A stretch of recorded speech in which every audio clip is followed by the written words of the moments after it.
going on today, guys? Today we're going to be doing a fender liner pullback kit for a Chevy truck. Let me show you what that's going to look like. Here's a Westcott Customs fender liner pullback kit for a 2022 Chevy 2500. Guys, today we're going to be going a little bit off course. We're going to be doing a little bit of review on this Icon creeper. It's our all-terrain creeper. Just in case y'all do end up buying this, you're going to need a 3/4 inch wrench and a 3/4 inch socket. Just a little heads up. First steps when installing the fender liner pullback is you're gonna take off these two bolts right here that are holding on this plastic trim. Also one above, and underneath there's gonna be 2 more.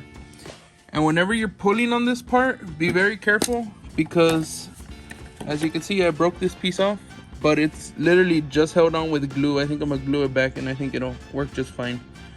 But be very careful when you're wiggling out of there, because it is just held on with glue. It's not part of the same piece. You're also gonna need a 13 mil socket and an extension to take off this little bracket here. And then I believe you're gonna have to trim this piece. You're gonna cut this off, and then it should be able to fit, but I'll let y'all know right now. Okay, guys, so I marked out how I'm gonna cut it.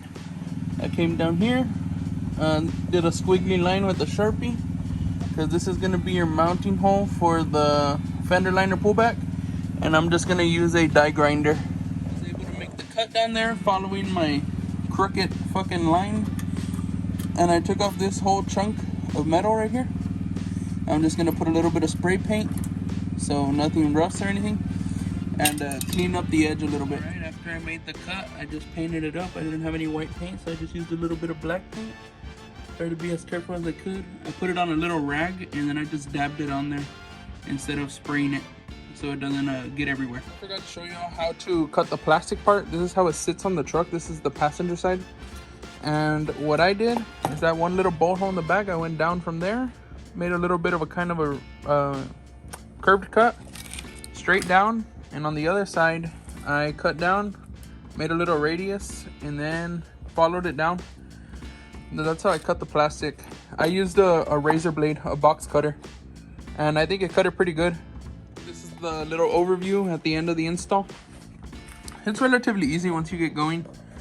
It took me a little while to figure out where to cut and how to get it nice and neat. I used the die grinder, but how it is under, this for you. There's the cut plastic where the bolt goes in.